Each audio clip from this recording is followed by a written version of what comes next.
0. అంటే మీరు ఇప్పుడు ఈయనకేమైనా అలర్ట్ చేయలేదు అంటే సార్ అడ్మిన్ ప్రియాంక వీళ్ళు సెక్రటరీలో 6 మెంబర్స్ ఉన్నారు సార్. వీళ్ళు వచ్చేసి ముగ్గురిని సచివాలయంలో టోటల్ ఎంతమంది స్టూడెంట్స్? 42. వీళ్ళని చూసుకోవాలి. సో మీ నలుగురే ఇప్పుడు డ్యూటీలో ఉన్నారు, 8 మందికి గాను. ఎంతమంది ఉన్నారు మీకు? 42 ఉన్నారు. ఏ సచివాలయం ఇది? Bethany colony. మరి ఇక్కడ సెక్రటరీ చాలా సపోర్ట్ చేయగలుగుతారు. లేదా చదువు వచ్చినటువంటి పేరెంట్స్ అయితే ఇప్పుడు మీరు వెళ్ళిన ఫ్యామిలీలన్నీ చూస్తే కాస్త కూస్తో చదువుకున్నారా వాళ్ళు? లేదు, అసలే లేదా? ఓకే. పేరెంట్స్ ఎవరైనా చదువుకున్న వాళ్ళు ఉంటే పేరెంట్స్ వాళ్ళకి ఇంట్లో చదువులకి సపోర్ట్ చేస్తారు, చదివిస్తారు. ఒకవేళ చదువు రాని వాళ్ళైనా మోటివేషనల్గానైనా వాళ్ళకి ఎమోషనల్గానైనా సపోర్ట్ చేస్తారు. అట్లానే టీచర్స్ కూడా ఆ పేరెంట్స్ ఇచ్చే ఫీడ్బ్యాక్ని బట్టి ఈ పిల్లలని మనం కరెక్షనల్ చేసుకోవడానికి అవకాశం వస్తుంది. దానివల్ల ముందుగా అటెండెన్స్ అనేది బాగుపడుతుంది. పిల్లలు బయటకు వెళ్ళి ఎక్కడో టైంపాస్ చేసి ఉల్టాగా తిరిగి వెళ్ళిపోకుండా ఇంట్లో వెళ్ళి యాక్టివ్గా చేస్తున్నాడా, నాకు ఏం వర్క్ వేయాలని పుస్తకాలు గిరాటేసేసి వెళ్ళి ఆడుకుంటున్నాడా, ఆడుకోవడం కూడా కావాలి. సో అలా చేస్తున్నాడా ఏంటి అనేది ఈ రెండిట్లు ఒక అనుసంధానం లాగా జరిగి వాళ్ళకు ఒక క్లారిటీ ఉంటుంది. నుంచి మొదలుకొని డిస్ట్రిక్ట్ హెడ్ క్వార్టర్ వరకు అన్ని ఊర్లలో అన్ని స్కూల్స్లో అప్ టు 10th క్లాస్ వరకు అన్ని స్కూల్స్లో జరుగుతుంది పేరెంట్ టీచర్ మీటింగ్ అనేది. సో దీనికి అందరూ పేరెంట్స్ కూడా వెళ్తారు.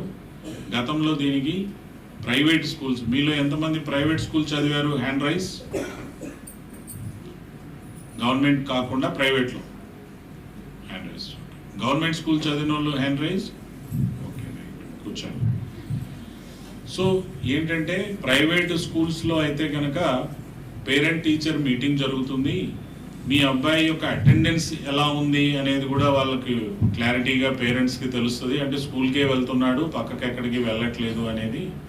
అట్లానే అక్కడ ఇతర పిల్లలతో ఆయన ప్రవర్తన ఫ్రెండ్లీగా ఉందా, లేకపోతే ర్యాష్గా ఉన్నాడా, లేకపోతే స్మోకింగ్ కానీ డ్రింక్ కానీ అట్లాంటి దుర్వ్యసనాలు ఏమైనా చేస్తున్నాడా, లేదా చక్కగా బుద్ధిగా ఉన్నాడా, అట్లానే చదువుల్లో ఆయన యొక్క ప్రతిభ ఎట్లా కనపరుస్తున్నాడు, కొంచెం డల్గా ఉన్నాడా, కొంచెం ఫాస్ట్గా బాగా యాక్టివ్గా ఉన్నాడా, మార్కుల పరిస్థితుల్లో ఎట్లా ఉన్నాడు, టీచర్లతో ఆయన బిహేవియర్ ఎట్లా ఉంది, ఆయన యొక్క బయట తిరిగే జనరల్ బిహేవియర్ అనేది ఎట్లుంది అనేది టీచర్స్ ద్వారా పేరెంట్స్కి తెలుస్తుంది. అటెండెన్సు, అకాడమిక్సు, డిసిప్లైను, ఆయన యొక్క వ్యక్తిత్వం ఇవన్నీ పేరెంట్స్కి తెలుస్తాయి. అట్లనే టీచర్లకి కూడా పేరెంట్ల ద్వారా బయటికి వెళ్ళినాక ఇంట్లో అతని బిహేవియర్ ఎలా ఉంది, పేరెంట్స్ పట్ల అతని యొక్క పరిస్థితి ఎట్లా ఉంది, ఇది కాకుండా కూడా ఒక డిసిప్లిన్ అనేది కూడా డెవలప్ అవుతుంది. అకాడమిక్స్ కూడా ఇంప్రూవ్ అవుతాయి. వాళ్ళకి ఎమోషనల్ అటాచ్మెంట్ టీచర్స్ నుంచి పేరెంట్స్ నుంచి దొరకడం వల్ల ఆ పిల్లోళ్ళు ఒక మంచి కాన్ఫిడెంట్గా ఉండేటువంటి వాతావరణంలో వాళ్ళు పెరుగుతారు. ఇవన్నీ ఉంటాయని చెప్పి ఎవరు చెప్పాలి పేరెంట్స్కి? ఈ మోటివేషన్ మీరే చెప్పాలి పేరెంట్స్కి. సో మీరు మిమ్మల్ని పరిచయం చేసుకొని, అమ్మ మీ పిల్లోడు ఉన్నాడు, మీ పాప ఉంది, అందువల్లే వచ్చాను, డిసెంబర్ 7వ తారీఖున ఈ విధంగా ఉంది, ముఖ్యమంత్రి గారు వస్తారు, ఈ మెగా పేరెంట్ టీచర్ ఈవెంట్ అనేది జరుగుతుంది. ఈవెంట్ రాష్ట్రం మొత్తంలో అన్ని స్కూల్స్లో జరుగుతుంది. ఇది గతంలో ప్రైవేట్ స్కూల్స్లో ఉంది, చాలా సక్సెస్ఫుల్గా ఉంది. కానీ గవర్నమెంట్ స్కూల్లో ఇంత పద్ధతిగా ఎప్పుడూ చేయలేదు.